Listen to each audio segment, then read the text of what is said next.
we've moved now. We've moved to a place called Pinner. We only moved to Pinner because the estate agent said to us, he said, oh, Pinner is a lovely part of West London. West London. We get Welsh telly. It's not London, but it is very nice. One of the things I like about where we live is it's very multicultural. I think that's one of the brilliant things about London. I think multiculturalism is something we really have to fight for. Like the school my kids go to, it was very easy to pick a school for my kids because obviously we just picked the one with the highest ceilings. But the school they go to, it's a really nice school and it's very diverse. Like we have a mum's night out once a month and all the mums from the school go and there are women there from every economic background, every race, every religion. And we have a fantastic time, and the Muslim mums drive us home.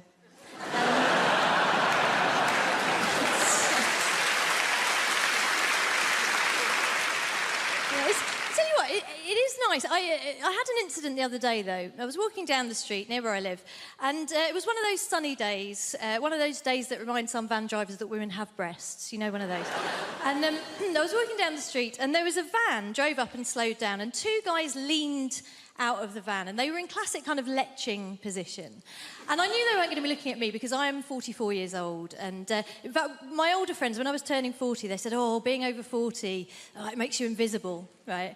And I have found, yes, that is true, but the brilliant thing is it mostly makes you invisible to dickheads. So it's not really a problem, it's a superpower, if anything. So I'm walking down the street, these two guys are leaning out of this van, and I see they're leching, but they're looking past me at a younger woman, a woman in her 20s, who is walking alongside me.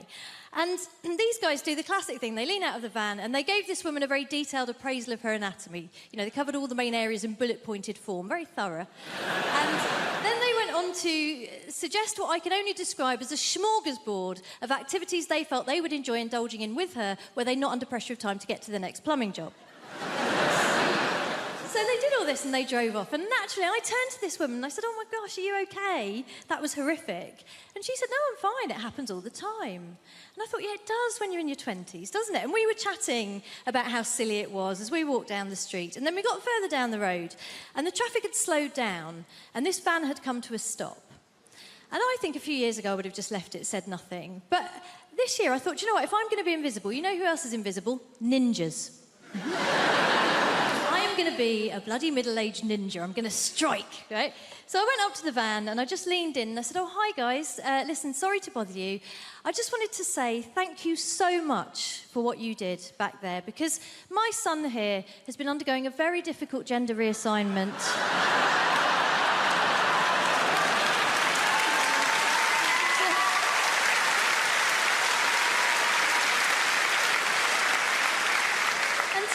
He's been worried that it's not going that well, but what you did back there really made him feel like a proper woman. Thank you. I was delighted with myself as well. But what was really special was that then the young woman next to me leaned in beside me and in the deepest voice I've ever heard, just went, yeah, thanks, guys.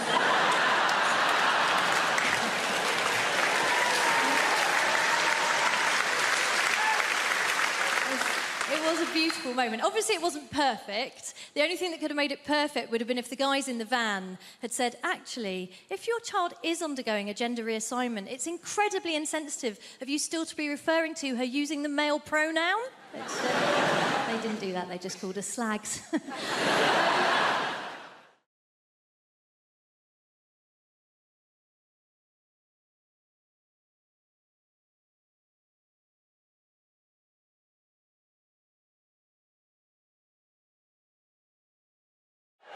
It's lovely to be here. I've come all the way from Brighton.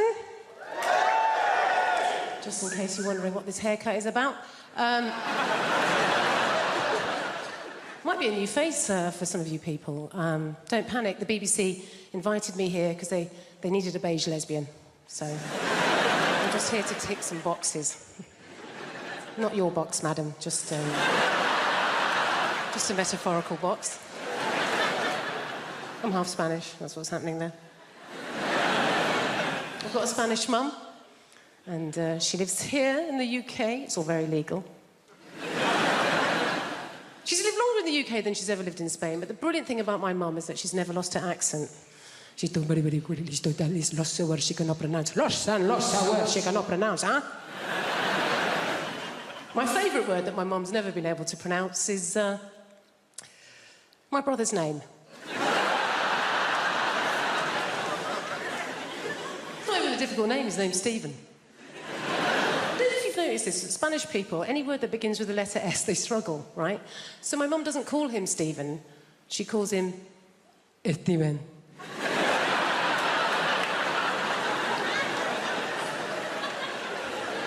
What's his name, Mum? Steven. Is it? Isn't it just Stephen? Jennifer, I know his name is my son. It is Steven! You don't want to mess with my mum. She's not like British people here in this country. We can be quite passive-aggressive, can't we? She's just very aggressive woman. I don't know how... My mum's never really coped in this country, and I think it's because, like a lot of Mediterranean people, she's quite loud, yeah? She's got one volume. It's like this. Hello! How are you? Whereas in this country, particularly if we're middle class, we tend to be low talkers, don't we? We don't like to raise our voices, do we? Why? Because we've got money.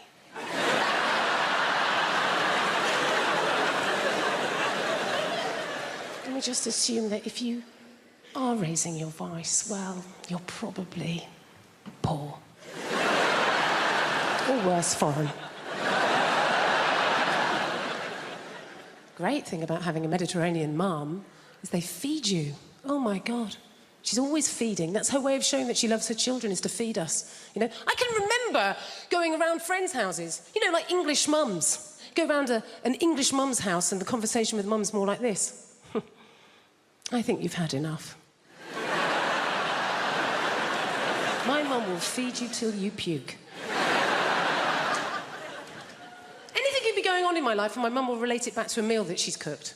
Do you know what I mean? Like, so good or bad, particularly if I'm depressed. If I phone up my mum and I've had a terrible day, yeah? I phone up my mum, conversation always goes like this. Oh, Jennifer, my God, I'm so sorry to hear that you're having a hard time right now. But you know what? Don't worry, okay? I made a soup. Come home. You sound hungry. I made a chicken curry, I made a lamb tagine, I made a casserole, Jennifer. I made some tortillas, some paella, some curry, Jennifer. You love a bit of curry, maybe some meatballs, some pork ball, beef ball, aniseed ball, banana ball. You're a lesbian. You don't eat enough balls. Please, come home. Eat my balls. Do you love London? I love London. I feel like London is created by the people, right? Who are just crazy and sexy and ambitious. I got into an Uber the other day, not bragging, and I got into an Uber and the driver, he said, would you like to have the radio on? And I was like, oh, I don't mind, it's up to you. And then he said, well, actually, I make my own music. Do you mind if I put some of that on? No, I don't. And then he put on Drake's new album. I wonder how often it works. I wonder how often there's a middle-aged white woman thinking, oh, well, he looks like Aladdin and he sounds like confidence personified. Pull over and jump in the back, Nikolai. I'm having a good life. I have recently started doing yoga, which is just changed. Yes, woo for the yoga over there. Are you a team? Come to... I'm new to it. I love it. Yoga has changed my life. It's brilliant. Yoga is my new drug. My old drug was drugs. Which I'm not going to say anything positive about because it would be incredibly irresponsible. I'm not going to say anything positive about drug taking. What I will say is I didn't take MDMA until I was 32, and it was such a relief to know I could be happy. The equipment's broken. But yoga is nearly as good, and there's no downsides. It's given me a whole new language. My favourite new word is namaste. Yeah, it's a very old word, it's very sacred, and it means the yoga has finished now. And then you're allowed to leave. I think that the key to being happy as you get older is self-acceptance. Like, I have to accept things about myself now. Like, I'm 36, I thought I would have children by now, and I don't. In an ideal world, what I wanted to self-fertilise. I wanted to have children that were exactly my genetics so that I could show them to my parents and go, see, it was my childhood, they're fine. Science can't do that yet. And then I had a crazy day last month where I just thought, I'm just going to buy some sperm. I'm just going to buy some sperm off the internet. I've got a good job. I'm just going to buy some sperm. Guys, sperm is so much more expensive than I thought it was going to be. It is tens of thousands of pounds. We are all wasting a valuable resource. 17-year-old me would have been a millionaire if I'd learned how to catch it and chuck it in the freezer. It's a shock. I do think self-acceptance is the key. Like, there's things about myself I don't like, but I just have to accept now that they're not going to change. This is who I am. Like, so for instance, I don't like art. I think art is rubbish. I think lots of people think art is rubbish, but we're too worried of looking stupid, so we go along with it. I think that the worst art form is theatre. And, right, okay, I can sense how unpopular this opinion is. Hear me out. I think theatre is diabolical. Look, I do, look, and also, I'm aware, if you are a performer of some kind, if you're an actor, look, please don't be offended. I don't mean being in the play. Obviously, if you're the person in the play that gets to put a wig on and walk up and down and move your arms and project your voice, saying things like, I think you'll find you're contradicting yourself, Alan. Fun. Having to watch it. Dear Christ. I can't concentrate. I can't lose myself in the story. I know that it's not real because I'm surrounded by people eating crisps. and they don't let you look at your phone. So all you're thinking is, well, how long has it been? This year, I did no lilt February. Thank you. I know it sounds impossible, but you take it one day at a time. Did I have any today? No, you're a legend. It gets hard around the middle of the month, you get the cravings. It's called lilt guilt. You're like, oh, I bloody love some lilt. It's the night where you go to the shop at midnight, you kick the doors in, where's the lilt? And they're like, we don't stock it anymore. Like, ah! So you try and make your own hooch lilt, you know, you get a pineapple and a grapefruit, and you add in batteries and a horse's head, and you're like, it's good, but it's not totally tropical. Did that joke in America recently. Turns out they don't have lilt there. This is all I do. Imagine if this was your actual... I go like blah, blah, blah, and you go, ah, ha, ha, ha, money. Can't believe I get away with it. You do actual, proper London jobs. You know, like blacksmith, you know? Farrier. Brunch DJ. The big three. I tell you, I do not trust. People who work in offices, I know, right? What are they doing? Nothing takes that long. They're planning something. They must be. Do you know? Do you ever call in to visit your friend in an office unexpectedly? Everyone just shits themselves. They're like, what's he doing here? Cover the screen, lie across the spreadsheet, get him out. Kind regards, warm regards, best. That's how they talk. Seen the email. Hey. I know what it's like in the real world. Look, sometimes I check in your world. Oh, gross, back to showbiz. And... No, I'm very self-aware of the level of fame that I have. I was in a supermarket recently, and an older lady came up to me, and she put her hands on my shoulders, and she said, you are vaguely familiar. And that is it. I did a gig in Wrexham, and I was at an ATM machine, and a guy cycled by, and he shouted at me, surprised to see you at an ATM machine. And I've been obsessed with it since then. What did he mean? Like, on the one hand, is he surprised I don't have a butler to go to the ATM machine for? No, I think it's the opposite. I think I'm surprised you have any money whatsoever doing keyboard horse shit. Here's my greatest ever showbiz tale. I did a gig in your Milton Keynes recently, thank you, and I was staying in the Milton Keynes Hilton, and she is the least well-known of all the Hilton sisters. And I checked in after the gig at like 12:30. Room 303 is where this took place. Open the door, TV on in the room. Not that uncommon in the chain hotels. I guess it's to welcome you. But get this, on the TV is me. playing the shitty keyboard on some show, immediate thought is like, is this a service they provide to all guests? If so, no, it's the realization, this is it. I've arrived. And I waltz into the room, down the little corridor with the loo away to the left. And as the room opens out, there is a fully naked man lying on the bed. So they've given me the key to someone else's room. But he is lying there, watching me on the TV. And he looks up.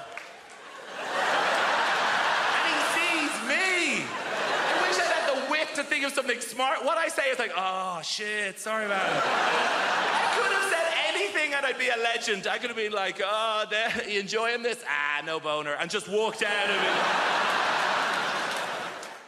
it. The problem is the builder's my dad's mate. He's a proper geezer, proper Southeast London geezer. One of those builders, you know that walk? Just walks like that. His legs like he's got a pool table between his legs. And he walks like that, and also he's got those really thin jogging bottoms. You know, those like grey jogging bottoms that builders wear? I don't know where they get them from. They're so thin, and it just grabs onto anything that's there. I just feel like I'm getting stared out by his knob and balls as he comes in. And sometimes it's weirder than him being naked. I don't know why. It feels more intrusive. He's like, hello, son, what we got here? I don't know. Everything's walking around like that. I reckon I could draw his knob and bollocks from memory better than mine. So he's coming like that, and I'm like, oh, God. I go, do you want a cup of tea? He goes, yeah, I'll have a cup of tea. I went, how many sugars? He went, 13. That's not a cup of tea anymore, it's a pudding. That's an angel delight of a tea bag, innit? 13 sugars, how'd our mate sticking it in? It's about 3 quid's worth of sugar. He's only come round for a quote, it's already cost me. I put 14 in to test him. Give it him. He went, it's a bit sweet, innit? You winding me up, you know me on 13, you greedy bastard. Old type 2 Terry's come round and it's a bit sweet for him, is it? When are you going to do this job? I want it done before your foot comes off, all right?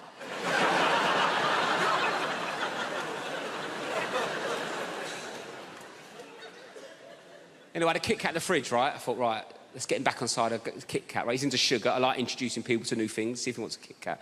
4-finger Kit Kat. Like, how would you eat a Kit Kat? 4 fingers? I've said that wrong, haven't I?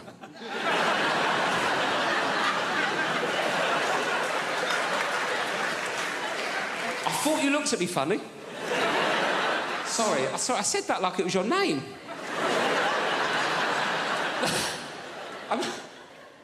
What I meant to say... I don't know what I meant to say. I meant to how would you eat a 4-finger Kit Kat? But I went, how would you eat a Kit Kat? 4 fingers.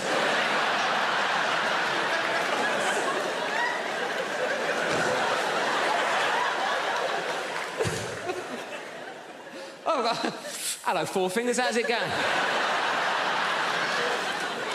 Who needs thumbs, eh? Me to smoke by the looks of things. Sorry about that. Not an ideal nickname for a young lady, is it, really?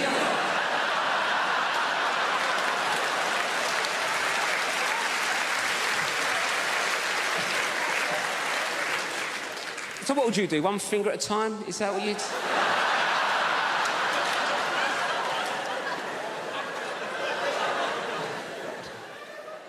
Should we start again? Sorry, what's your name? Anita. Nice to meet you, Anita. Sorry for calling you 4 fingers. Anyway, Anita, how do you eat a Kit Kat? That's what I was going for. 1 at a time. 1 at a time, right. 1 at a time's a normal approach to a 4...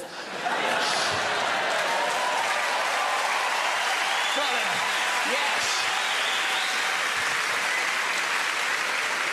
Anyway, 1 at a time's a normal approach to a 4-finger Kit Kat, isn't it, right? I gave this builder a 4-finger Kit Kat. He picked it up, put the whole thing in his mouth at once. Bit into it like he was eating a bun. Dirty ogre sugar bitch. What kind of animal is one popping a 4-finger Kit Kat?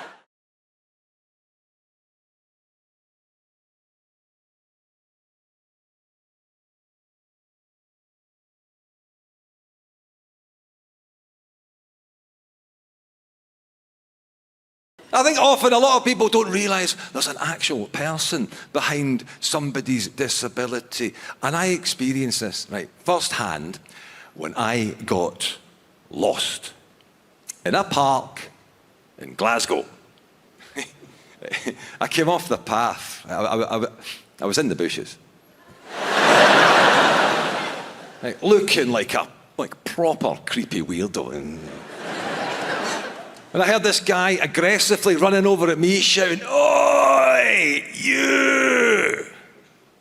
And I turned to face him. And he stopped dead in his tracks, went, "Oh, sorry, pal. Didn't see the stick. Thought you were a pest."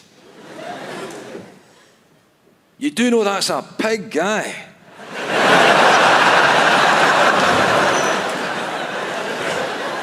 Yes.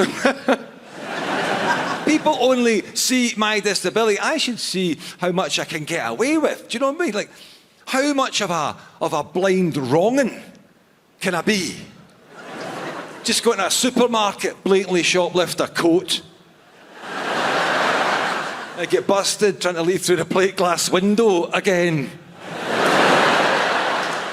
Security guard. "Excuse me, sir, is that your coat?" "Yes, do you mind taking the security tag off it?" "Certainly, sir. Can I just see your receipt?" Right, big innocent face. Hand him a blank bit of bog roll.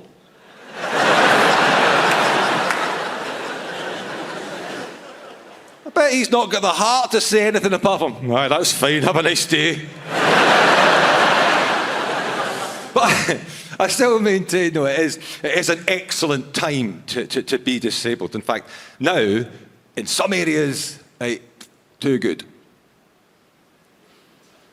To the point, I'd like to finish this evening by asking you lovely people of the Apollo a favour. Could you please stop modifying sport so I can take part? It's now getting harder and harder to moan about being excluded when I am always being made to feel so very welcome. Not everything has to be accessible. There's a message. Being blind is a brilliant reason not to have to do something.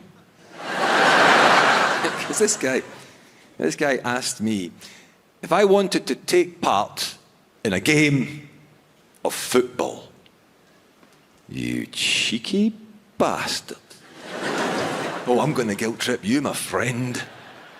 I'd love to take part in a game of football, yes, but I just don't think the blind man's that welcome in the hallowed turf."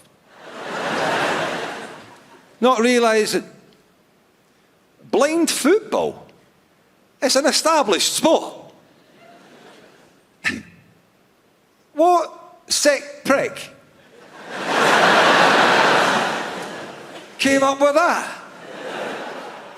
22 blind lads running like fuck at each other. They're trying to kick a ball with a bell in it. Guys, that's not accessible. That's a blood sport. And who goes to see it?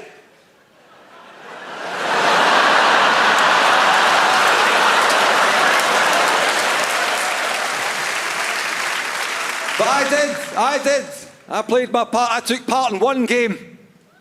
Yeah, they put me in goals. But I learned one thing. In flight, a ball with a bell in it is silent.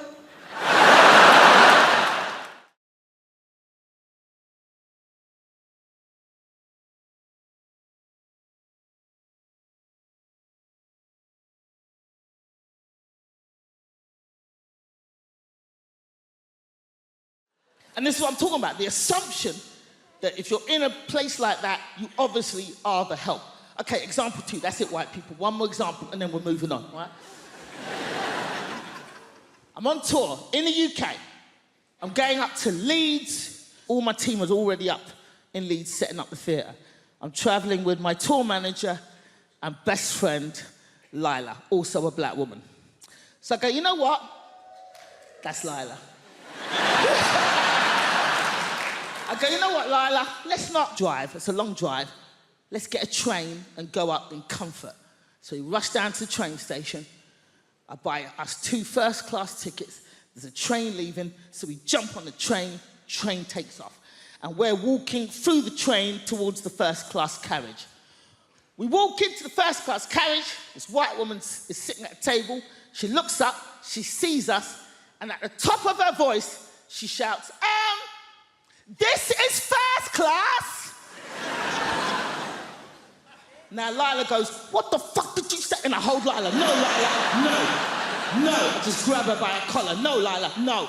No, Lila, no, Lila, no. Watch me humiliate this bitch just with my mouth. Come back.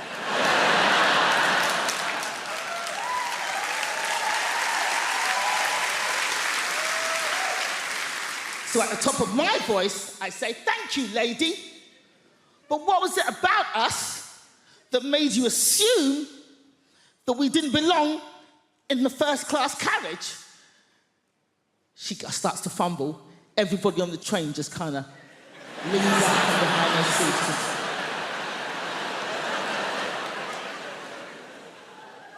And she gets flustered. She's like, and then all she could think of was like, I thought you were lost.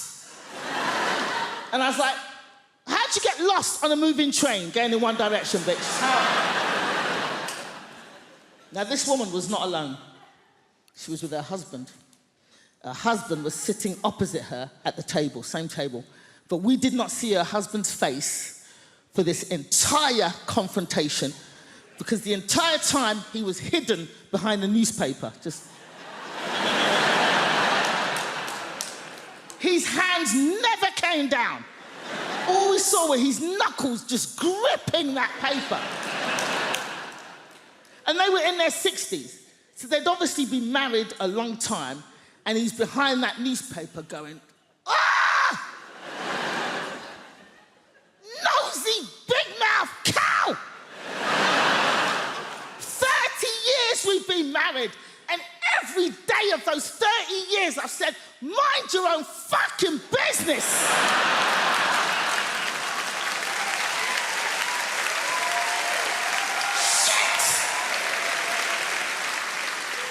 And now we're both gonna get beaten up by these 2 black boys.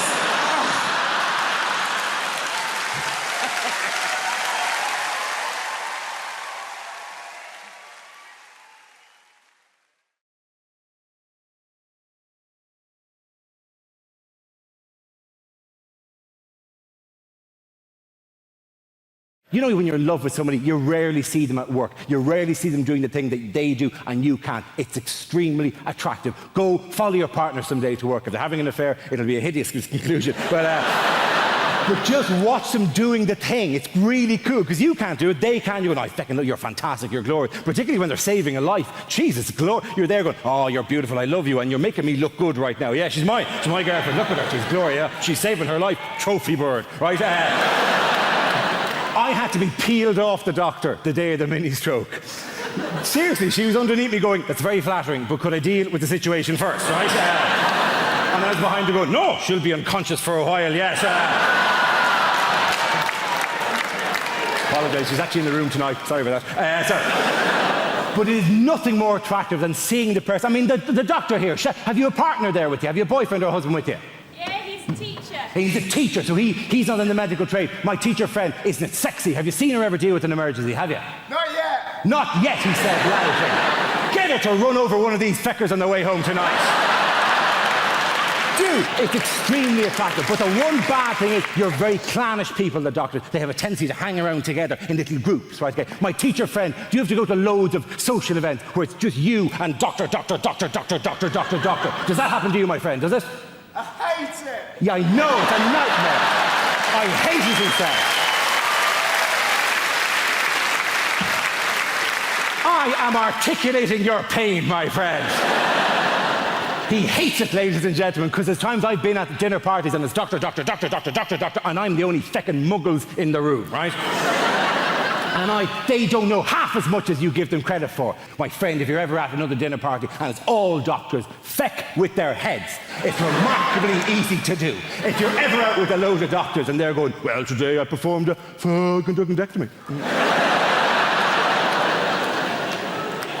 You just go, yeah. But what are hiccups exactly?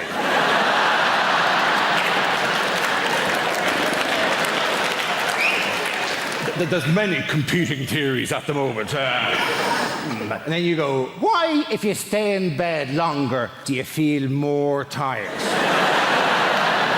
It's not my speciality, that particular field. Does time heal all wounds? Who the fuck invited you to this dinner party anyway? What are the Oil of Olay 7 signs of aging?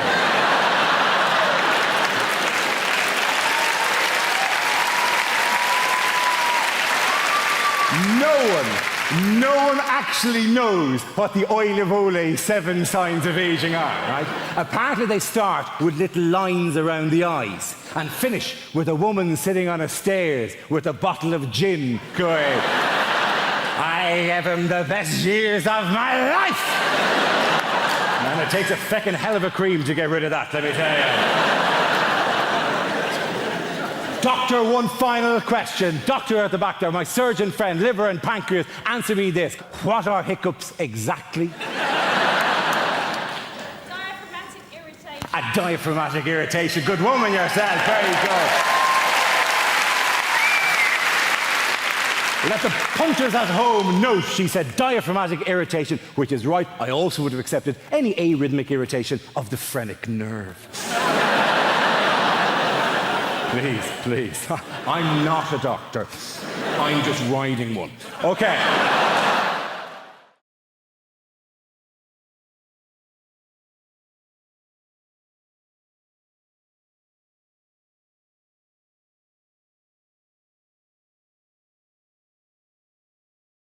I guess celebrities, like everybody, just want to be happy. And I always think I would love Adele to be happy. Adele, she's had 2 award-winning albums, 19 and 21. 21, a lot of you, I'm sure, have got it, best-selling album in the world this year. And you listen to it and you think, I'm not sure she is happy. Track number 1, Rolling in the Deep. She and a bloke, they could have had it all, but sadly they haven't. Moving on to track number 2, rumour has it, we find out why. That she's not had a great time with her bloke because her bloke has pissed off with somebody else and they now have it all. So then it's track number 3, Turning Tables. She and her bloke, they're at war, but she doesn't know what they're fighting for. Well, I'm guessing they're fighting because he's pissed off with another woman. So track number 4, don't you remember? No, he doesn't remember because he's not there because he's pissed off. So track number 5, she decides she's so unhappy she sets fire to the rain. Only thing is the rain burns and she starts crying. Track number 6, he won't go. Fairly self-explanatory. He went, now he's come back, now he won't go. Track number 7, Take It All. Now he has gone, but he's taken it all.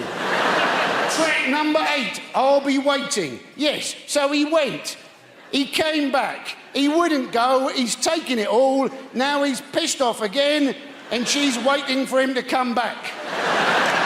Track number 9, One and Only. She has decided that he is the one and only. Sadly, he's not decided that she is the one and only, because he's not there, because he's pissed off. So track number 10, love song, you're thinking this sounds better, then you listen to the lyrics. Oh, whenever I'm alone with you, you make me feel fun again. Whenever I'm alone with you, you make me feel young again. You're thinking she's only 21. How young does this bloke make her feel? It seems she's finally found somebody, only she's found a sodding paedophile.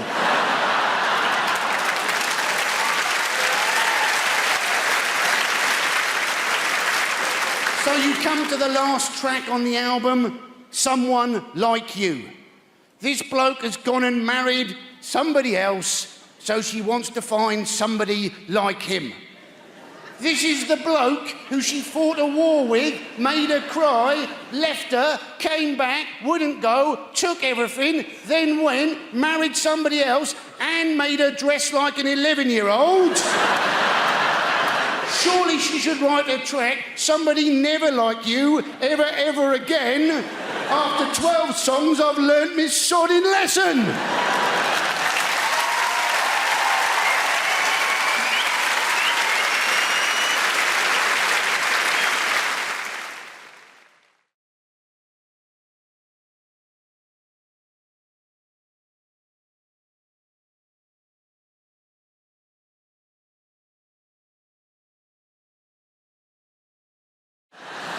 I am quite impressed at the number of sports that have been adapted for disabled people, though.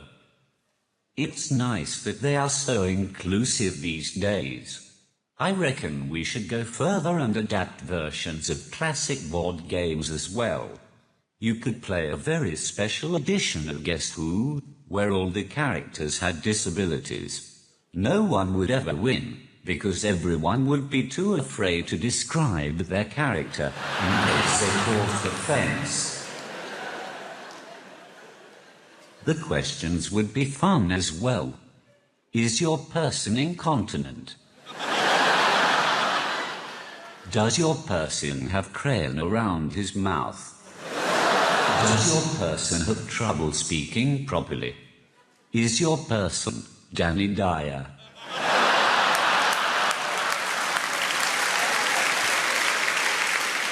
You could also have a disabled version of Monopoly, where every space is just free parking. Speaking from the personal experience of a bloke with a disability, I think that the dating game is much harder for people like myself. I've tried speed dating. That didn't work. By the time I'd typed out a sentence, it's time to move on to the next person. And I'm not looking for sympathy either. I'm just using emotional blackmail to try to get someone to sleep with me. I'll be in the bar afterwards, if any of you are interested. Yes, even you, sir.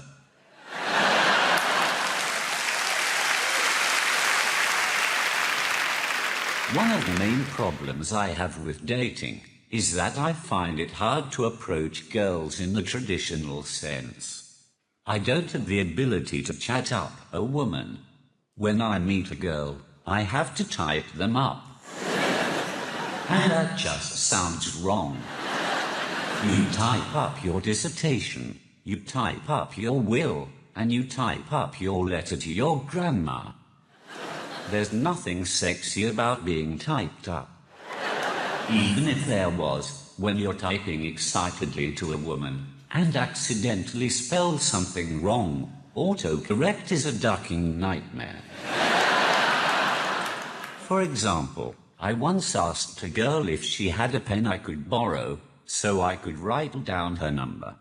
I didn't expect it to say, "Can I borrow your penis?" So you can imagine my surprise when she pulled it out right in front of me. It's at this point in my set when I like to remind people that I'm not related to Stephen Hawking in any way. In fact, the closest I have ever come to being Hawking is when I went to see The Theory of Everything at the cinema. It's the movie about Stephen Hawking and his life. I didn't go to watch it, though. I just went so that I could sit at the back, say random sentences on my iPad, and fuck with the rest of the audience. As much as you want to save animals, I'm pretty sure you're not going to do it by buying cosmetics. Pretty sure you can't walk into the body shop and buy some burdock root peppermint oil foot scrub. And some little badger somewhere in Scotland is going to go, "Wow, I feel a whole lot better about my life right now." Somebody's buying that burdock root peppermint oil foot scrub. I don't see the point in testing cosmetics on rabbits anyway, because they're already cute. Slather some lip gloss and eyeliner all over them. Now they're all gussied up like some $3 whore. There's no dignity in that for a rabbit whatsoever. You want to test out cosmetics? Test them out on big game, because they stink. Get up under a hippopotamus there and get some roll-on deodorant under his armpit. See how fresh and self-assured he stays all day, huh? Little lip gloss on a beaver. Real beaver. Stay with me, fella. Real beaver. Right? Dam building, log-eating beaver. If he's charged through 60 logs and he's still wearing that lip gloss, that's some damn good lip gloss right there, ladies and gentlemen. You know this whole thing about, you ever meet someone famous and you tell your friends, and then they say, well, what was he like? Because all they really want to hear is that he was a prick. So they like to say Tom Cruise is the nicest guy in Hollywood. And I always think, well, if I was making $8 million a film, I'd be nice too. Jesus Christ. But I'm not sure he is that nice. Because I always read these articles about how he's so insular and he's into his Scientology and he, stays at a hotel, won't make eye contact with anyone in the hotel because he doesn't want to talk about the plots to his new films. Apparently, as if staring Tom Cruise in the face, he would just crack under pressure. What are you staring at? Hey, you want to hear about my new film? You ever seen a Tom Cruise film like he couldn't figure out the plot in about 18 seconds? Oh, Christ. He's a cocktail maker. He's a pretty good cocktail maker, too.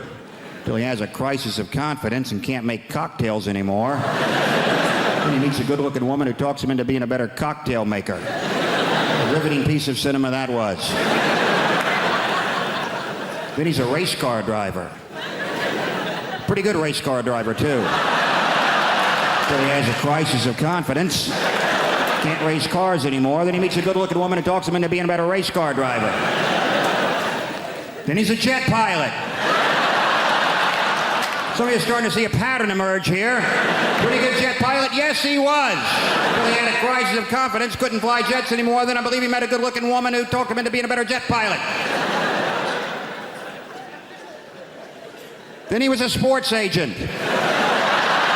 Then he was the brother of a retarded guy. He was a pretty good brother of a retarded guy till he had a crisis of confidence and wasn't so sure he was such a good brother of a retarded guy. And then he met a good-looking woman who talked him into being a better brother of a retarded guy. Then he was some kind of, I don't know what he's in now, War of the Worlds. Maybe he fights the world. You know what? I bet he's a pretty good world fighter. But at some point he'll probably have a crisis of confidence. He's going to meet a good-looking woman who convinces him it's okay to fight the world.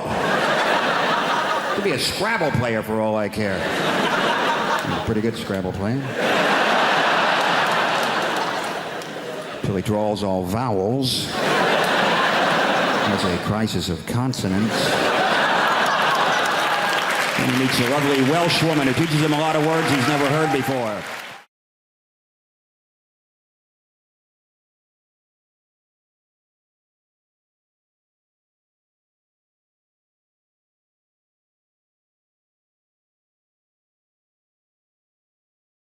They say it's hard, bringing kids up is difficult. They say kids these days are influenced by these new hyper-violent computer games. And that's nuts, isn't it? If we'd been influenced by the computer games from our childhood, we'd have to go around going like, beep, beep, beep. It'd be rubbish, wouldn't it? No one would play with that kid with beep, beep. Can I be in your gang? No, you're a bit weird, mate, to be honest. Imagine being influenced by Pac-Man. You'd have to walk around in a darkened room munching pills and listening to repetitive music.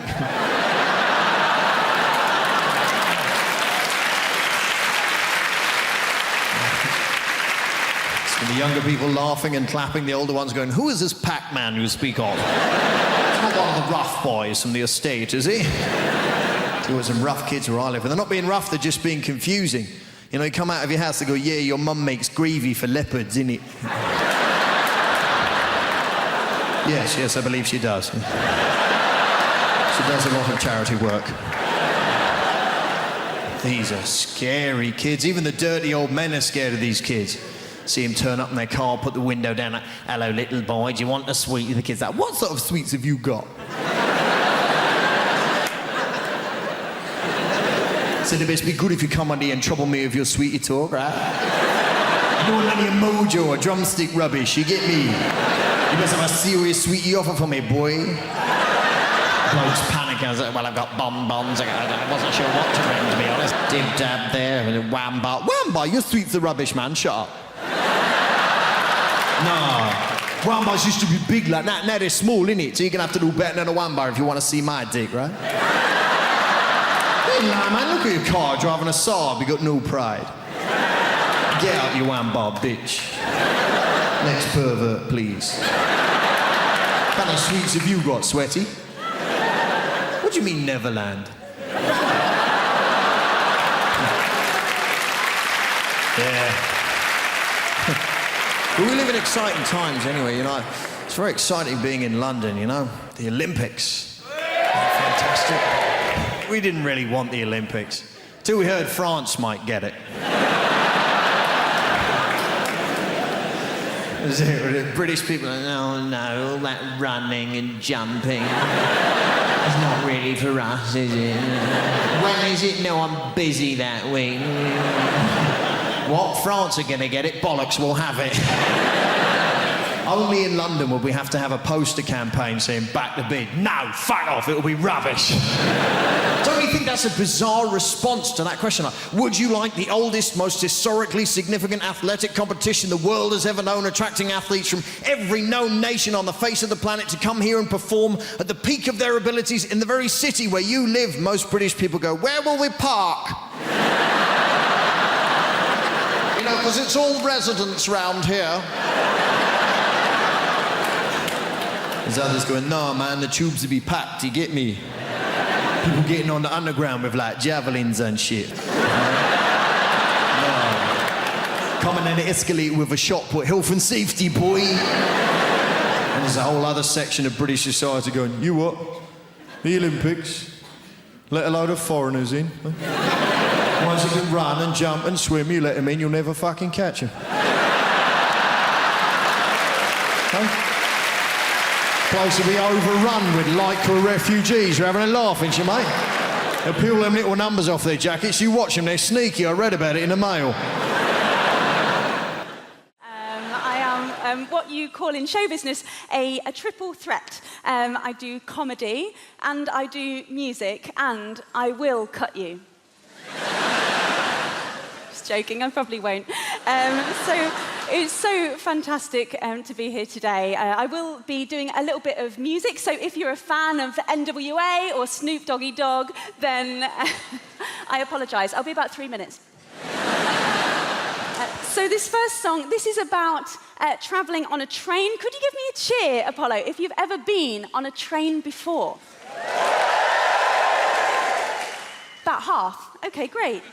Lovely. Well, the half of you who cheered, that means you are my target demographic. Congratulations. So I'm going to sing this song. This is about the worst thing any of us can ever encounter on a train journey.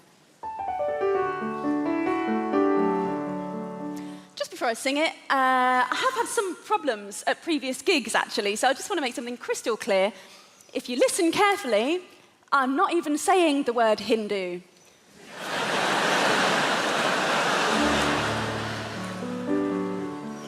Just listen harder.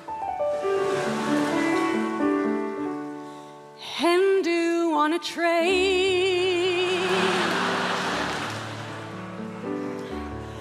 Hindu on a train.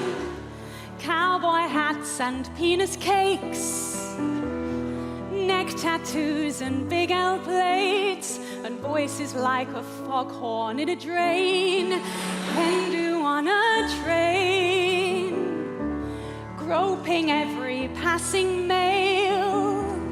I suspect you've been to jail, and God willing, you might all go again. And although I have so many things to say to you, I'm aware that there are 6 of you, and all of you have had more fights than me. I've never glassed someone, but I do know how.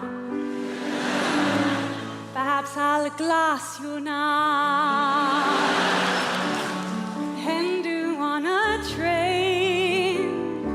You brought your own speakers too, brilliant. To belt out Calvin Harris tunes. I mean, the maid of honor's clearly on cocaine. Hindu on a train. You see me staring and you throw threaten me. Then drunkenly you all set on me, and with a dick-shaped bottle take your aim. If you only knew, we're not so different, me and you. Just 3 months ago, my friends Hindu, we got drunk and we pretty much hijacked a plane. We were worse than you. We went down on all the crew. Mostly reluctant gay men, some women too. We got thrown out of Spain. You see, we're all the same, but you're not listening, you're bashing out my brain. Hindu on a train.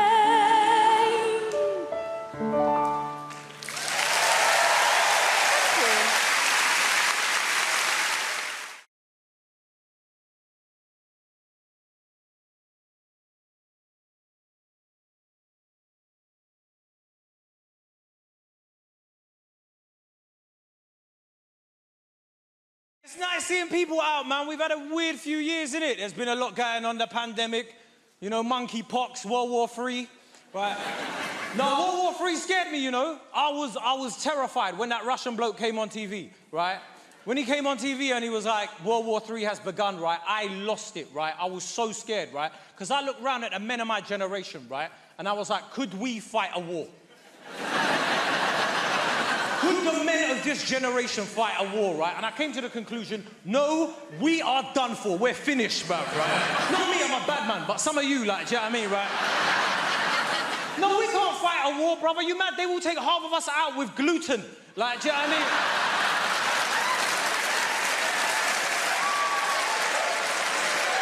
Be real, man. They won't even need to drop bombs. They'll just drop blue top milk over the front lines, right? Just see all of us just shitting everywhere. Crying like, where's the gender neutral toilet? Shut up, it's a war, bro!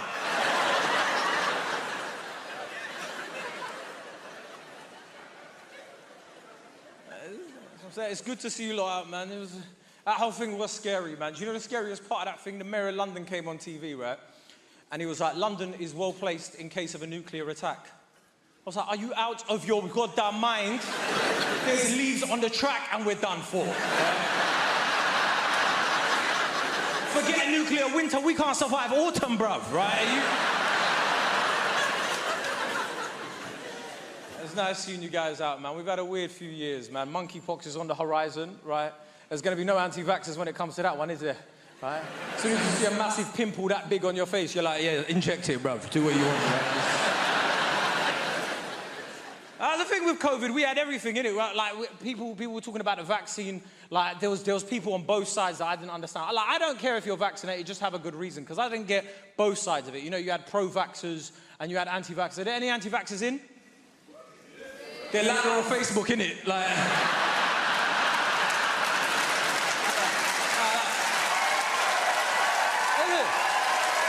Like you look.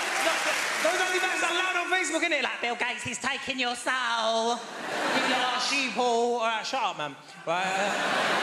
I don't get the pro-vaxxers either. You know, like the way they're like, there's absolutely no reason not to get vaccinated. There's absolutely no reason. It's like, of course there is. There's reasons for some of the most horrendous things in the world, like listening to R. Kelly's music. Do you know what I mean? Like, there are reasons. What, you're going to tell me there's no reason to listen to R. Kelly's music? Are you mad? Right? What, you want me to never watch Space Jam again? Are you out of your mind, bruv, right?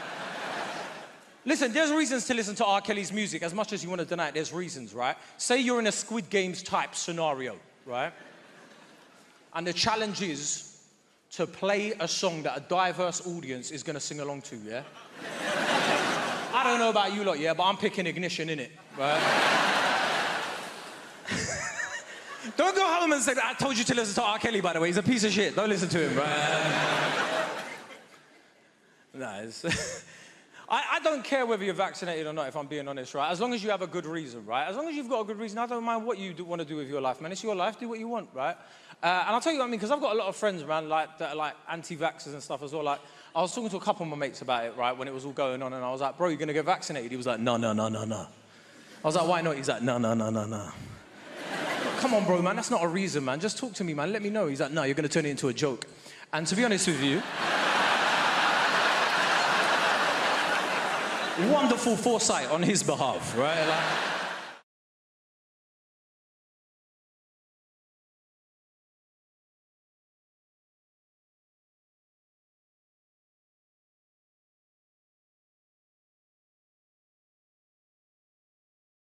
I get shocked about what I get annoyed by. I get really annoyed by pizza leaflets. Everyone here in London, you know, you get pizza leaflets through your door. I get 8 a day, sometimes more. You know, I shouldn't bother them. I should pick them up, put them in the bin. But everyone that comes through, I go, "Ugh."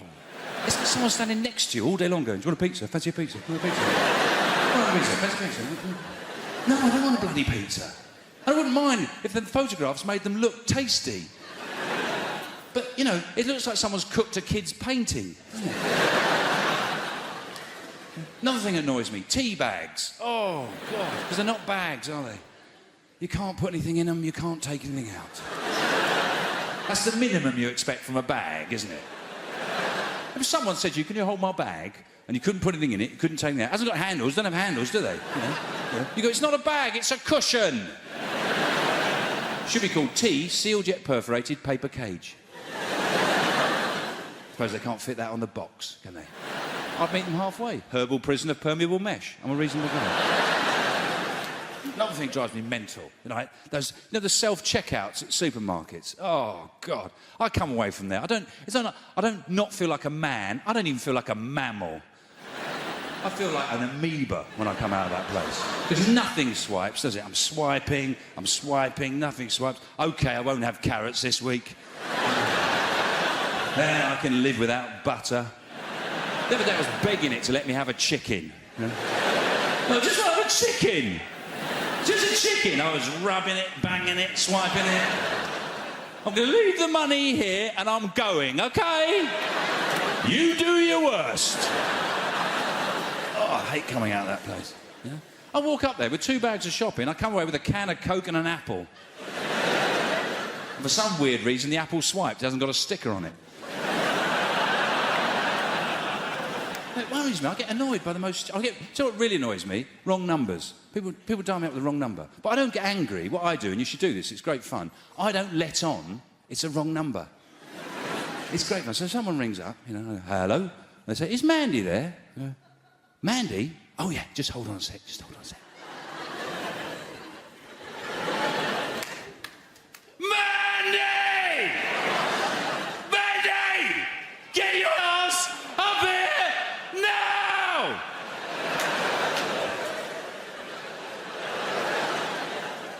She's just coming, OK?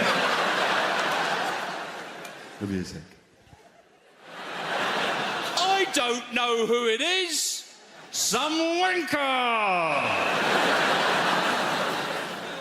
What have I told you? Don't wear your shoes in the house. Oh, put the special slippers on. She's just changing her shoes.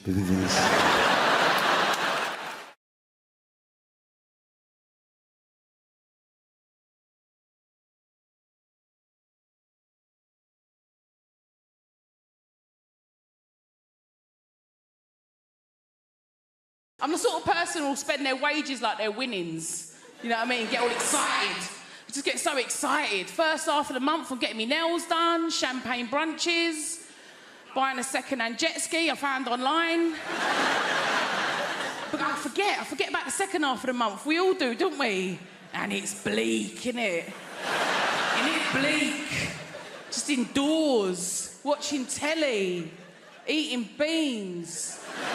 On a jet ski. It's... embarrass myself, I do. I love it. I love shopping. I love it. People save money a lot. They're not me. I love shopping. It's the pop-up ads. They know me. They know me. I don't even resent it. Oversized smock midi dress with pockets. Yes, please. I'll have another one of them. Thank you, algorithms. Love it. Thank you. Because they're all watching us, innit? They're all watching what we're doing, listening to what we're doing. People don't like it. I don't mind it. I use it to my advantage. I'm like, I need a shed at the minute. I'm like 6x4, pre-treated timber.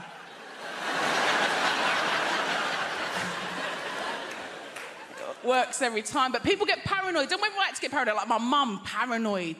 My mum is paranoid. She won't have a smartphone, not a computer in her house, nothing. She's like, they're watching you, Lord.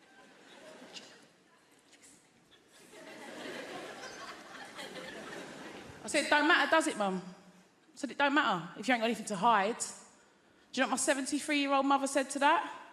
I have. I thought, slow down, top girl, say nothing, say nothing. Nutter. She's right, of course she's right. You had to do what you had to do to get through lockdown, that's what I say. Do you know what I mean? People were stockpiling. I've got 3 kids. There was no such thing as stockpiling with 3 kids, let me tell you that. Every other day I was going out for more Jack Daniels.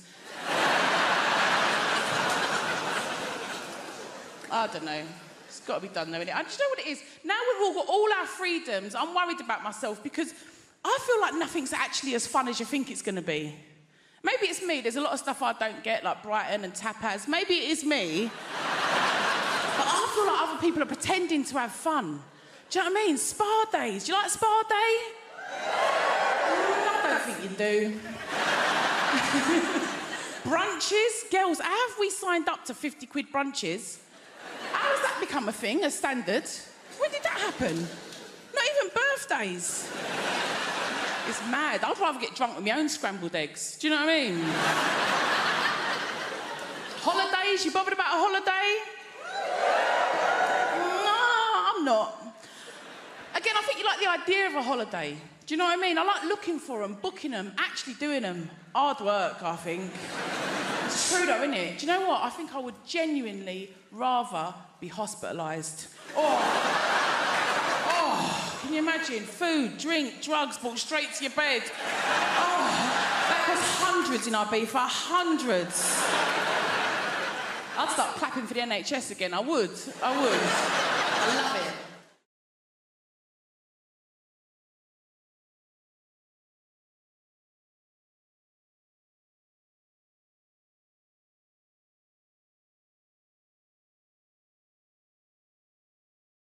I sort of feel like if you've got enough money, you can sort of just pay somebody to diagnose away your shit personality. And I consider that money well spent, by the way. I would recommend it to you. Prick. No. I actually have bipolar disorder. That's why I've ruined your birthday. Poor me, actually. Now I always thought there was a system. Like, adult ADHD has changed everything for me. I didn't realize that was a thing. I thought it was a childhood thing, but now there's adult ADHD, which has confused the whole process for me. I thought the process was that if you had a child who was shit, you would say that they had ADHD. And if that child who is shit grows up to be a shit adult, you would say that they had bipolar disorder.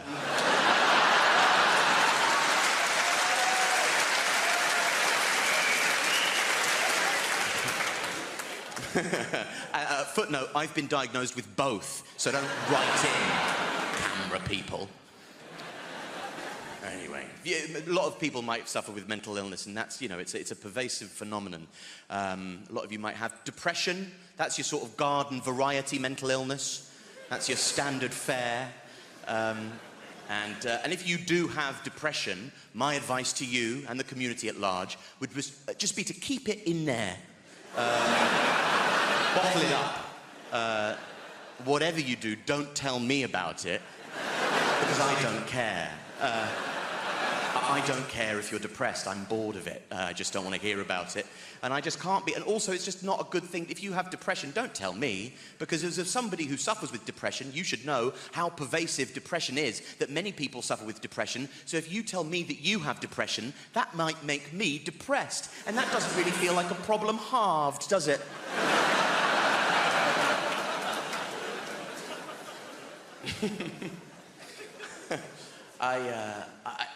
It doesn't. It's like, it's not, just don't tell me about it, you know? Depression is an economy based on resource scarcity, And what we've done now is we've flooded the market with depression, and it's lost all of its value.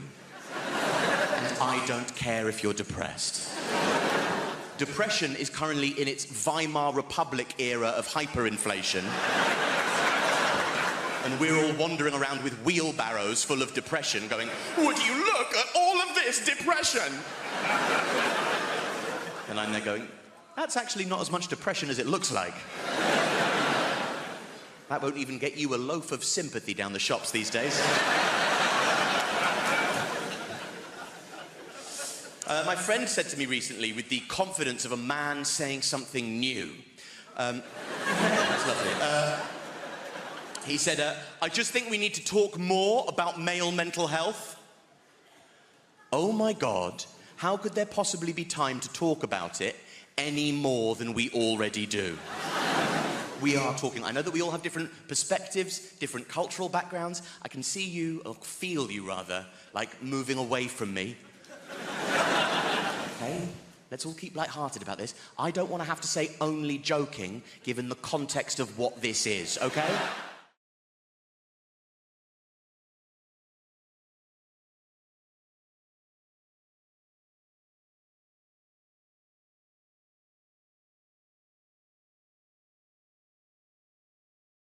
People ask me, they say, Chris, what is it like trying to raise a child when you can't see the child? It's ups and downs, you know, ups and downs. You just got to go with the flow. Can't prepare yourself, you know. She's 3.5 now. When she was 2.5, if you haven't got kids, by the way, as soon as they get to 2, they're adorable. They just start asking questions. They want to know what everything is. You are their source of information. They want to absorb the world. My daughter, she's 2.5. She's in the bath. I'm knelt there. I'm bathing her. She's like, what's this, Daddy? What's this, Daddy? Oh, bloody no, do I? Give it here. Just... You might be 2.5, but you know way more than Daddy at this point, sweetheart. She goes, what's this, Daddy? Ice cream? I was like, ice cream? Big handful of shit, wasn't it? Massive. Not like a little pebble, not like a little sweetness. Where did that cut? An impressive quantity for an adult male. I wasn't entirely sure the dog hadn't jumped in and done it when my back was turned, and she just scooped it out. She just slapped it in there in one go.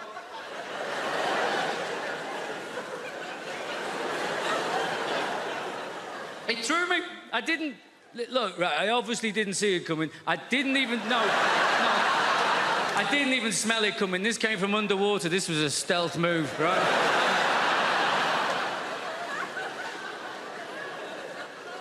And I'm not entirely sure exactly what happened.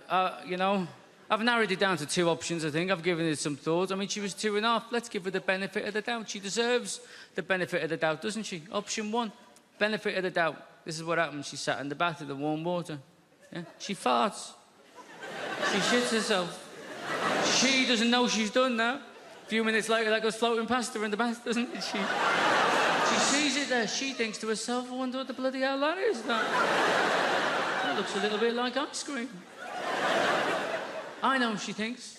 I'll ask Daddy about that. He knows about these things. He's a very, very clever man, yeah?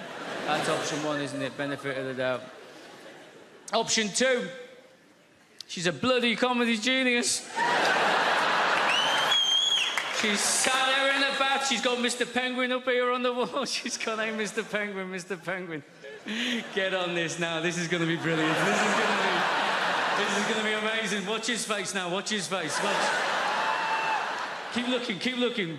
What am I going to do? Not only am I going to do a shit and put it in his hand, I bet you I can make him sniff it.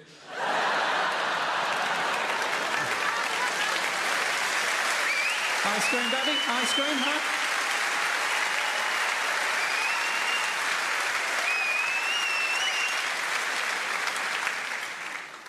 We were very lucky with my daughter. So they say you got to watch your language around your kids, don't they? That's what they say.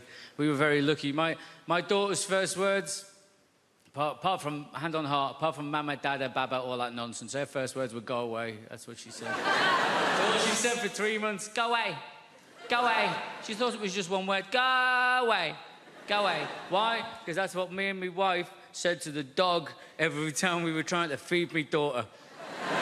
We'd get the food out, wouldn't we? The dog would get up, he'd go on the prowl, having a little look, wouldn't we? We'd be like, go away, go away, go away. She just picked it up, we'd push her in the pram out on the street, she'd be like, go away, go away, go away. Said to me wife, it's a good job we weren't telling that dog to fuck off, isn't it? Because he just wouldn't be able to take this kid out of the house. I said, what do you want? He goes, I want a cat. And I said, a cat? Nah, I'm not gonna buy you a cat. No one gets a pet for Christmas. And you know what happened? Again, I'll tell you what happened.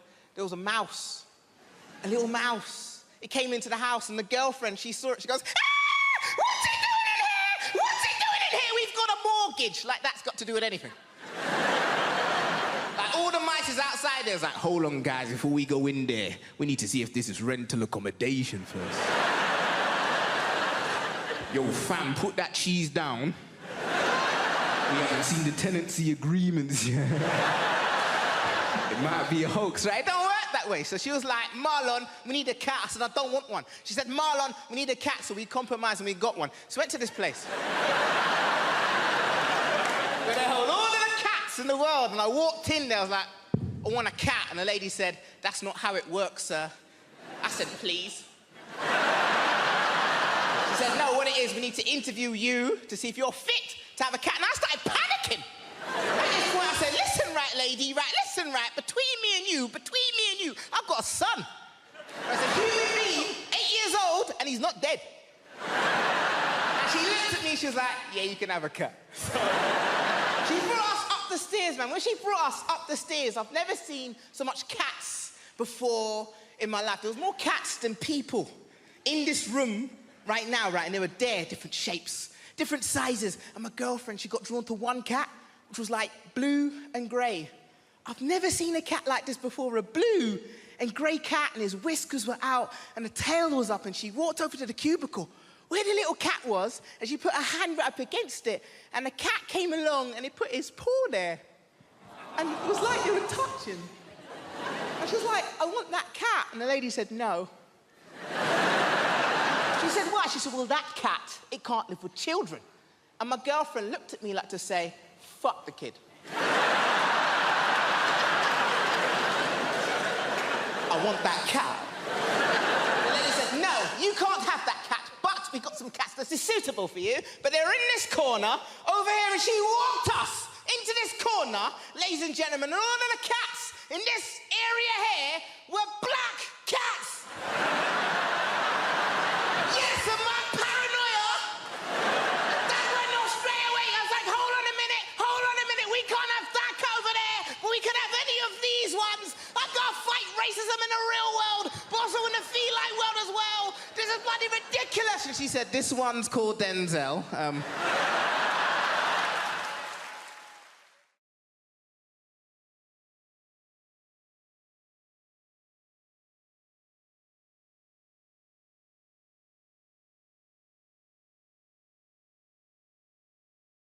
This is true, this. Does anyone know, I fail my test. Can anyone tell me what happens, right? If you're on your driving test and an animal ran out in front of the car, what are you supposed to do? Supposed to run it over. That's the right answer. If they say anything else is a danger to other road users. I'm on my test. Everything's going great. Suddenly, this goat ran out in front of the car. So I remembered what he said, and I kept driving. A few seconds later, I look in my rear-view mirror. The goat is fine. I've missed him by millimetres. Now, obviously, I didn't want to fail my test. So I slapped it in reverse like that. But I must have been chasing that little fucker through that field for 45 minutes before I ran over his head, and he still failed me. Where's the justice in that?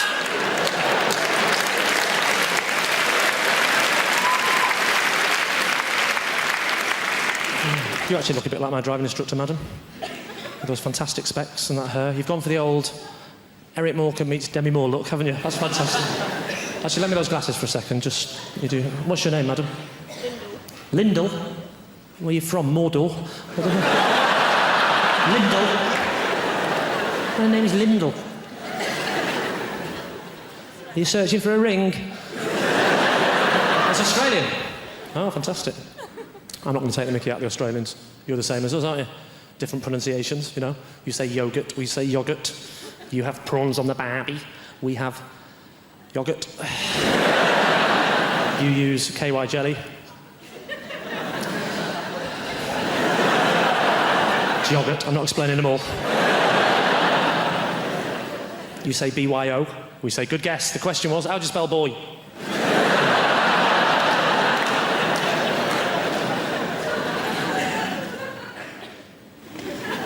Arsenal. What do you do for a living? Are you a welder?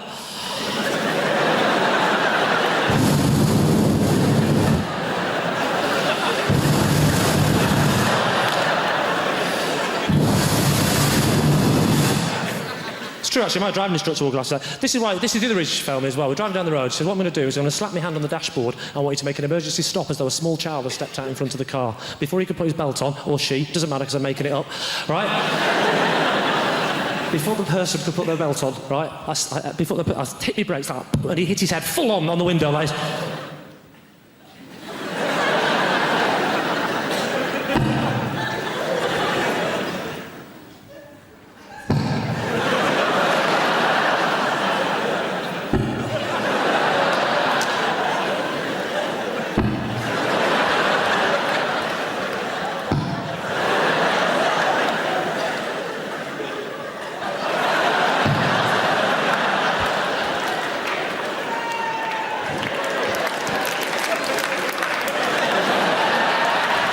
I'll just show it off now.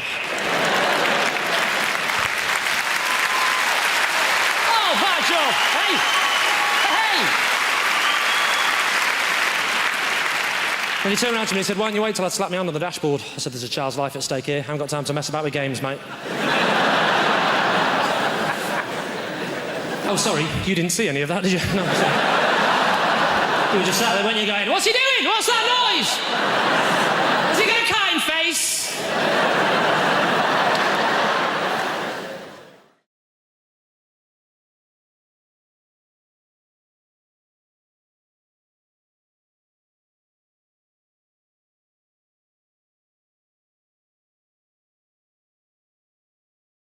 The problem is the builders, my dad's mate, he's a proper geezer, proper South East London geezer. One of those builders that, you know that walk? Just walks like that, his legs like he's got a pool table between his legs. And he walks like that, and also he's got those really thin jogging bottoms. You know those like grey jogging bottoms that builders wear? I don't know where they get them from. They're so thin, and it just grabs onto anything that's there. I feel like I'm getting stared out by his knob and balls as he comes in. And sometimes it's weirder than him being naked. I don't know why. It feels more intrusive. He's like, hello, son, what we got here? I don't know. Everything's walking around like that. I reckon I could draw his knob and bollocks from memory better than mine. So he's coming like that. And I'm like, oh, God. I go, do you want a cup of tea? He goes, yeah, I'll have a cup of tea. I went, how many sugars? He went, 13. That's not a cup of tea anymore, it's a pudding. That's an Angel Delight of a tea bag, innit? 13 sugars, I had our mate sticking it in. It's about £3 worth of sugar. He's only come round for a quote, it's already cost me. I put 14 in to test him. Give it him. He went, it's a bit sweet, innit? You winding me up, you know me on 13, you greedy bastard. Oh, type 2 Terry's come round and it's a bit sweet for him, is it? When are you going to do this job? I want it done before your foot comes off, all right?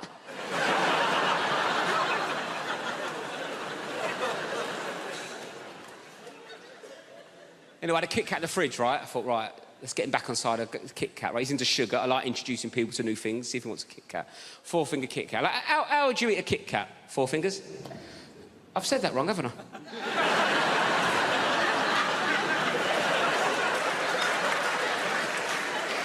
I thought you looked at me funny. Sorry, I said that like it was your name.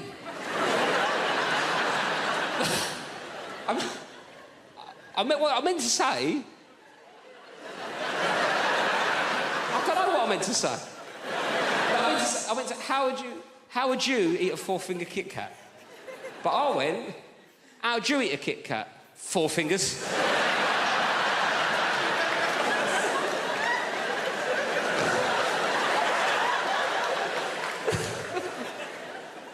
Oh, hello, Four Fingers, how's it going? Who needs funds, eh? Me to smoke by the looks of things. Sorry about that. Not an ideal nickname for a young lady, is it, really?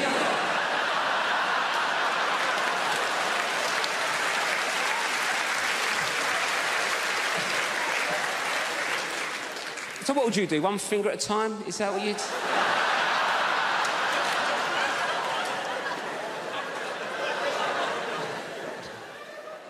Should we start again? Should we start again? Sorry, what's your name? Anita. Nice to meet you, Anita. Sorry for calling you Four Fingers. Anyway, Anita, how'd you meet your Kit Kat? That's what I was going for. One at a time, right. One at a time's a normal approach to a fourth. Got there. Yes. Anyway, one at a time's a normal approach to a four-finger Kit Kat, isn't it, right? I gave this builder a four-finger Kit Kat. He picked it up, put the whole thing in his mouth at once. Bit into it like he was eating a bun. Dirty ogre sugar bitch. What kind of animal is one popping a four-finger Kit Kat? That has done me the world of good. Thank you for that. Because I was waiting back there behind the big billboard, absolutely terrified. I'm not a natural performer. I'm not, although I have been doing this talk around the country for about 2 months now. I won't lie to you, it's not been going very well. I think the worst one was Folkestone. I have never seen an audience turn so quickly. Rushing at the stage, anger in their faces. Refund! Refund! It was horrific. I'll try and paint a picture for you. Youngsters will know what I'm talking about. Are there any youngsters in the... You can relax, sir. Well, oh, there's a youngster. What is your name, sir? Riyadh. What's that? Riyadh. Riyadh. What? Riyadh with a Z. Riyadh with a Z. All right, it's not Sesame Street.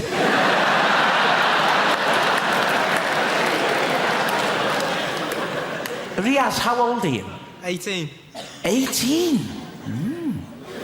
Shouldn't you be wearing a hooded top? Get out of my shopping centre! Riaz. Don't laugh at Riaz, please. You'll know what I mean, Riaz, when I talk about stage diving. Are you familiar? You won't know what I'm talking about, sir, but this is when a rock star, like a Kurt Cobain or a Duncan from Blue, they run and they leap, and you're right to be afraid, you're right to be afraid. They leap onto the audience, Riaz. It's terrifying. The audience grab hold of them and manhandle them. Turning them around like that, all over the place. Terrifying. Now, what happened at Folkestone was almost a complete reversal of that. with people just rushing at the stage. It was appalling. But I don't think we're going to have a repeat of that tonight. I don't. Because I'm already getting a lot of warmth from you. I am. To quote the great Darius Danesh, there's a lot of love in the room. There is. And a wide range. We've got Riaz with a Z. No one can take that away from you, Riaz. I wouldn't try to. You'd whip out your hooded top and you'd happy slap me into submission.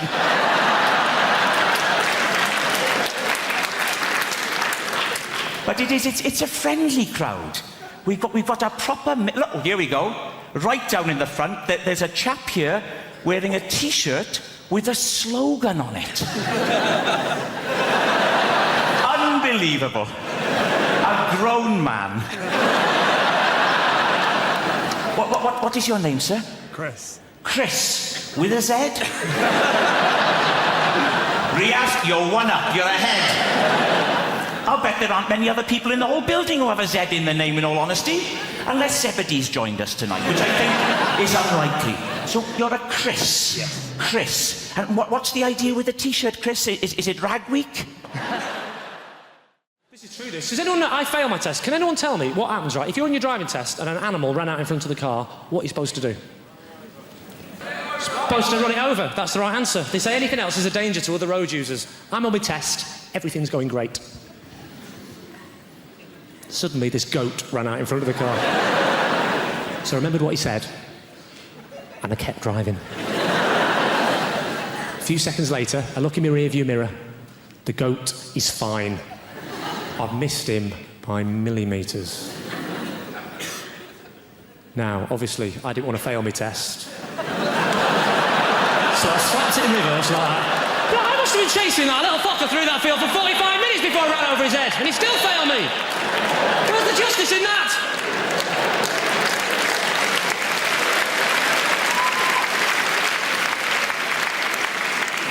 You actually look a bit like my driving instructor, madam. With those fantastic specs and that hair. You've gone for the old Eric Morecambe meets Demi Moore look, haven't you? That's fantastic.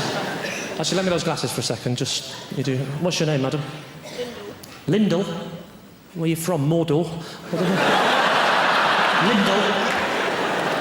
My name is Lyndall. Are you searching for a ring? That's Australian. Oh, fantastic. I'm not going to take the mickey out of the Australians. You're the same as us, aren't you? Different pronunciations, you know. You say yogurt, we say yoghurt. You have prawns on the barbie, we have yoghurt. You use KY jelly. It's yoghurt, I'm not explaining them all. You say BYO, we say good guess. The question was, how do you spell boy?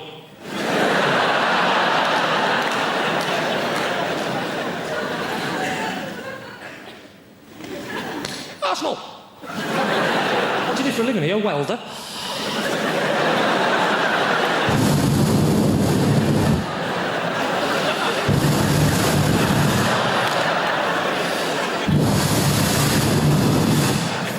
It's true, actually. My driving instructor wore glasses. This is the other issue for me as well. We're driving down the road. She said, what I'm going to do is I'm going to slap my hand on the dashboard. I want you to make an emergency stop as though a small child has stepped out in front of the car. Before he could put his belt on, or she, doesn't matter because I'm making it up, right? Before the person could put their belt on, right, I hit my brakes like that, and he hit his head full on the window, like...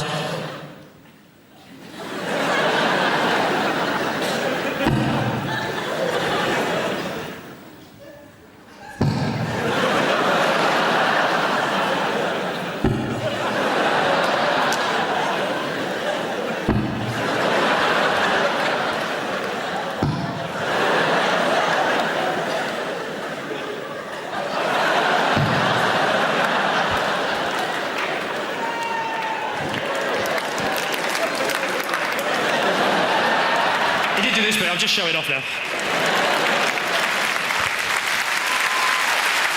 Oh, by Joe! Hey! Hey! And he turned around to me and said, why don't you wait till I slap my hand on the dashboard? I said, there's a child's life at stake here. I haven't got time to mess about with games, mate.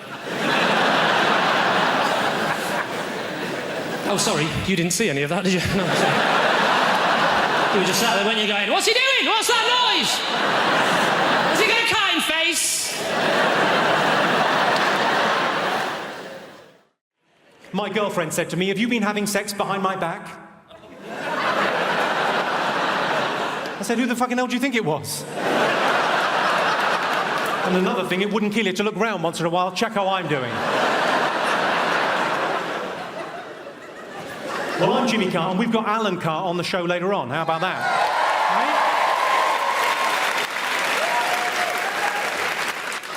I keep on getting mistaken for Alan Carr, so what I've done is I've stopped sucking men off.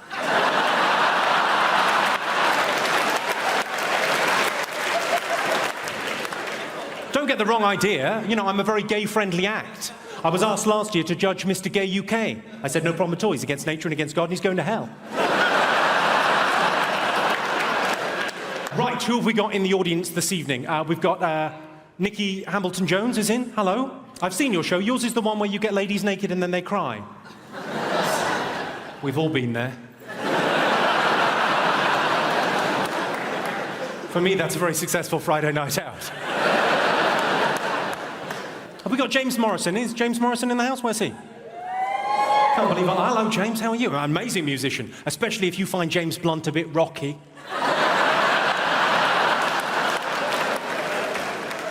You Give Me Something's an amazing song. You Give Me Something is my favourite song ever about chlamydia. My favourite. I love it. Dean Macy's here. Where's Dean Macy? Dean Macy? You're our hope for Beijing, aren't you, in the decathlon? I love the decathlon. You know, it's where you do 10 different things, isn't it? Sort of jack of all trades, master of none. If you don't mind me saying. The 2012 Olympics is going to cost £8 billion, which is, you know, a lot of money. It's probably going to bankrupt London, but you can't put a price on 2 bronze medals in cycling.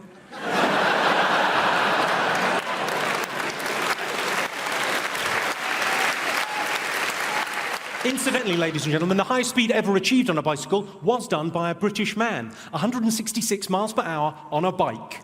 It was recorded at a level crossing. £8 billion is a lot of money. I mean, for that kind of money, we could have another 3 weeks in Iraq. I don't have a stalker, but I do have a woman that sends me pants in the post. Thanks, Mum. People ask me how I relax, so I tell them. I put Smarties tubes onto cats' legs to make them walk like a robot.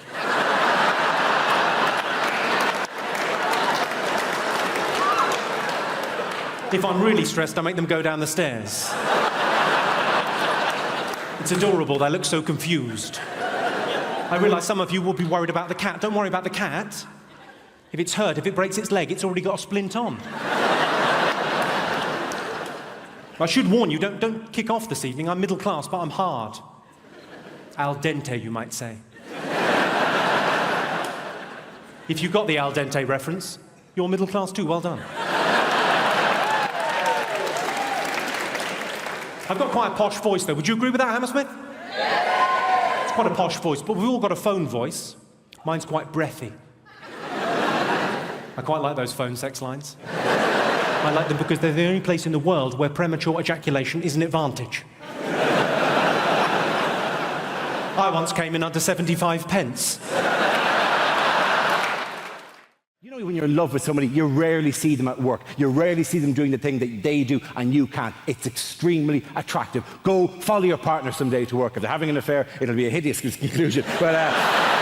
But just watch them doing the thing. It's really cool, because you can't do it, they can. You go, I fucking look, you're fantastic, you're glorious. Particularly when they're saving a life. Jesus, you're there going, oh, you're beautiful, I love you, and you're making me look good right now. Yeah, she's my girlfriend, look at her, she's Gloria. She's saving her life, trophy bird, right? I had to be peeled off the doctor the day of the mini-stroke.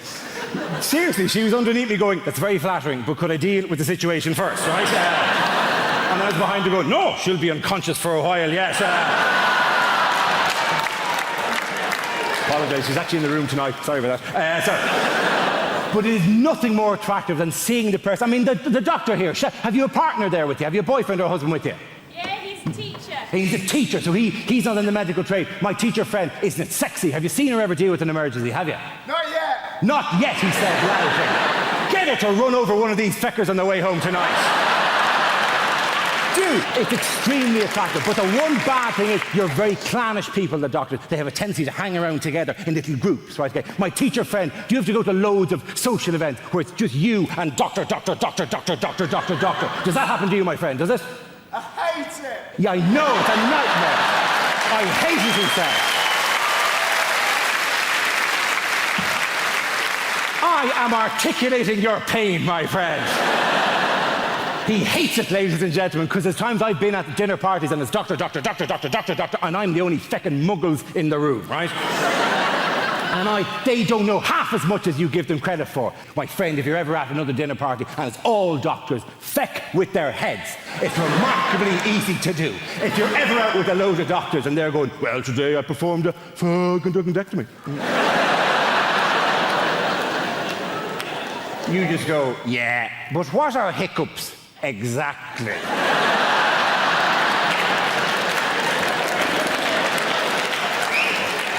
There's many competing theories at the moment. And then you go, why, if you stay in bed longer, do you feel more tired? It's not my speciality, that particular field. I would not. Does time heal all wounds? Who the fuck invited you to this dinner party anyway? What are the Oil of Olay 7 signs of aging?